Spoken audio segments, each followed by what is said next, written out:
रांची के मोरहाबादी में चल रहे आजसू के 3 दिवसीय महाधिवेशन का आज दूसरा दिन है और आज झारखंड की चुनौतियों और ज्वलंत मुद्दों पर परिचर्चा हो रही है। इस परिचर्चा में विभिन्न राजनीतिक दलों के प्रतिनिधि, शिक्षाविद और विशेषज्ञ शामिल हो रहे हैं। कार्यक्रम में विभिन्न आईआईटी और साथ ही साथ आईआईएम, नेशनल लॉ यूनिवर्सिटी जैसे प्रतिष्ठित शैक्षणिक संस्थानों के प्रोफेसर के अलावा व्यवसायी वर्ग के लोग भी जुड़े हैं। प्रसिद्ध फोटोग्राफर अंकुश कसेरा भी कार्यक्रम में पहुंचे हैं। सुप्रीम कोर्ट के अधिवक्ता संजय उपाध्याय ने भी परिचर्चा में हिस्सा लिया है और महाधिवेशन का चौथा सत्र आजसू पार्टी को समर्पित होगा, जिसमें राजनीतिक प्रस्ताव आएंगे। चुनाव और चुनौती के साथ गठबंधन पर चर्चा की जाएगी।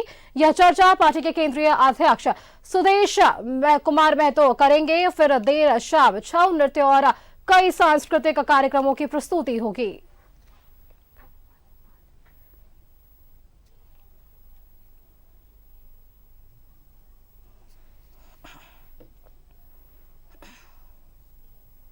और देखिए, इसी खबर पर हमारे साथ और भी जानकारी के लिए रांची के ऐतिहासिक मोरहाबादी मैदान से सत्यव्रत किरण जुड़ रहे हैं। सत्यव्रत, देखिए आज आजसू के इस महाधिवेशन का दूसरा दिन है और आज तमाम विषयों पर चर्चा होगी। कौन कौन से लोग वहां पर पहुंच चुके हैं, कार्यक्रम कहां तक पहुंच चुका है अब तक? तो देखिए, बिल्कुल सही कहा सुस्मिता आपने कि रांची के ऐतिहासिक प्राचीन मोरहाबादी मैदान में जो है वो 3 दिवसीय आजसू पार्टी के द्वारा जो है वो महाधिवेशन का जो कार्यक्रम है वो आयोजित किया गया है। और आज इस केंद्रीय महाधिवेशन का दूसरा दिन है। मैं सीधी तस्वीरें आपको दिखाता हूं कि अधिवेशन में राज्य ही नहीं बल्कि देश भर से जो अलग अलग राज्यों के लोग हैं वो पहुंचे हैं। उसके अलावा ऑनलाइन जो है वो देश के बाहर से यानी कि विदेशों से भी जो लोग हैं वो जुड़ रहे हैं। और लोगों का उत्साह देखकर आप खुद अंदाजा लगा सकती हैं कि खुद मुख्य मंच पर जो है वो सुदेश महतो आजसू सुप्रीमो जो है वो मौजूद हैं और लगातार झारखंड राज्य के करीब 36,000 से ज्यादा ग्रामीण क्षेत्रों से पहुंचे जो लोग हैं उनसे बातचीत कर रहे हैं, परिचर्चा में भाग ले रहे हैं और उनके ग्रामीण क्षेत्रों में, शहरी क्षेत्रों में क्या कुछ वर्तमान में सामाजिक राजनीतिक मुद्दे हैं। फिलहाल आज का जो विषय रखा गया है वो भूमि, सिंचाई, कृषि, उद्योग और जल जंगल जमीन की बात की जा रही है कि झारखंड के पास सभी संसाधन मौजूद हैं, बावजूद झारखंड पीछे क्यों है। दरअसल इस पूरे महाधिवेशन की बात करें सुस्मिता तो यह शायद पहली बार होगा जब किसी राजनीतिक दल के द्वारा अधिवेशन का आयोजन किया गया और इस राजनीतिक दल के द्वारा अधिवेशन में न सिर्फ आजसू के कार्यकर्ता, आजसू के नेता शामिल हैं बल्कि दूसरे दल के जो लोग हैं वो भी शामिल हैं और हर लोग अपने विचार विमर्श जो हैं वो प्रस्तुत कर रहे हैं। ये इस पूरे परिचर्चा में भाग लेने के लिए सुप्रीम कोर्ट के अधिवक्ता हैं वो पहुंचे थे और उन्होंने पर्यावरण और कानून संबंधित जो है उन विषयों को रखा कि कई बार होता क्या है। संजय जो उपाध्याय हैं वो पहुंचे थे, उन्हें आप लोगों ने सुना। उन्होंने कहा कि कई बार होता है कि कानून पहले बन जाता है और नीतियां बाद में बनती है। इस पूरे अधिवेशन में क्या कुछ सीखने को मिला और क्या सीख कर जाएंगे अपने क्षेत्र में? बिल्कुल नई सोच और नई ऊर्जा के साथ हमारे आजसू पार्टी के इस महाधिवेशन में हमारे जो भी नेतृत्व करता यहाँ उपस्थित हैं नई ऊर्जा के साथ अपने क्षेत्र में जाएंगे और आजसू पार्टी को झारखंड की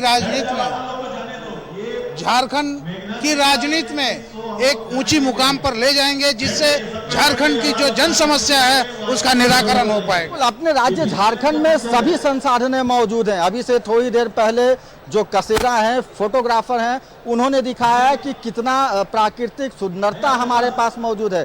बावजूद हम पीछे हैं और अब पीछे नहीं रहेंगे क्योंकि आजसू के द्वारा जो ये अधिवेशन का आयोजन किया गया है उसका मुख्य उद्देश्य ही यही है कि एक विजन डॉक्यूमेंट्री बनाया जाए। क्या कुछ सीखा आप अधिवेशन में आके? आपने हम लोग ने जो झारखंड की दिशा और दशा तय करने के लिए महाधिवेशन हो रहा है, माननीय सुदेश महतो नेतृत्व में हम लोग सुंदर झारखंड बनाना चाहते हैं, पर्यटन को विकास करना चाहते हैं, एग्रीकल्चर को बढ़ावा देना चाहते हैं, शिक्षा को बढ़ावा देना चाहते हैं। झारखंड के जनमानस में जो भी कमी उसको पूरा करना चाहते हैं। सरकार की इच्छा शक्ति नहीं है सरकारी इच्छा शक्ति होगा तो हम लोग सब कुछ पूरा कर सकते हैं। धन्यवाद। तो पहली बार किसी राजनीतिक दल के द्वारा इस तरह का अधिवेशन का आयोजन हुआ है जिसमें न सिर्फ आजसू के नेता और कार्यकर्ता बल्कि दूसरे दल के लोग, दूसरे क्षेत्र के जो बुद्धिजीवी हैं, विद्यमान हैं, वो इस कार्यक्रम में मौजूद हैं। देखिए, हमारे जो इस अधिवेशन के ये हमारे पार्टी के केंद्रीय अध्यक्ष जो हैं, उनमें ये बहुत अच्छी सोच है जो सभी पार्टी के लोगों को उन्होंने निमंत्रण दिया है। उनकी सोच को हम दाद देते हैं और आज जितने भी हमारे पदाधिकारी, केंद्रीय पदाधिकारी हैं, जिला पदाधिकारी हैं, सभी लोगों को इन्होंने बुलाया है और सभी का राय ले रहे हैं और जानना चाह रहे हैं कि हर एक जगह की क्या परेशानियां हैं, सभी को समझना चाहते हैं। और हमारे कल जो खुला अधिवेशन है उसमें लगभग 1 लाख पदाधिकारी लोग आएंगे और उनका भी ये बयान लेंगे कि किस तरह हमारा झारखंड बनेगा, झारखंड की मूलभूत समस्याओं को बताने का काम करेंगे। धन्यवाद।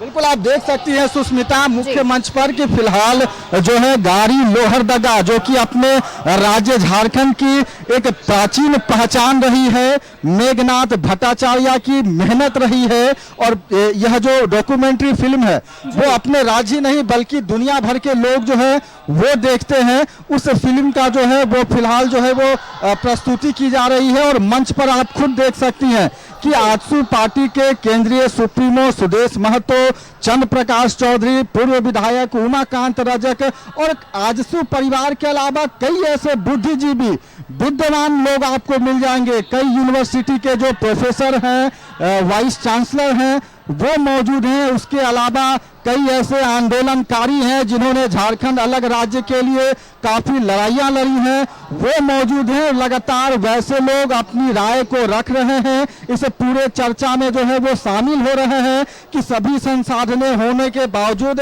आखिर अपना राज्य झारखंड पीछे क्यों है। तो कई ऐसे मुख्य विषय जो है वो इस पूरे परिचर्चा में सामने आई हैं और उन सभी मुख्य विषयों पर आजसू पार्टी जो है वो आने वाले समय में जो है उस विषयों के समाधान के लिए भी काम करेगी। 2024 के मैनिफेस्टो के लिए आजसू पार्टी को कई ऐसे विषय जो हैं वो इस परिचर्चा और इस महाधिवेशन के माध्यम से मिल चुके हैं।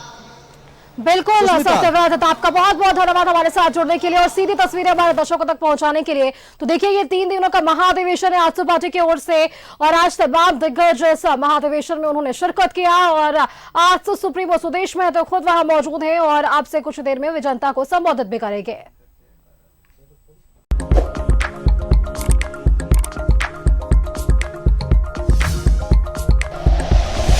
Like and share videos, subscribe करें हमारा चैनल और प्रेस करें बेल आइकॉन।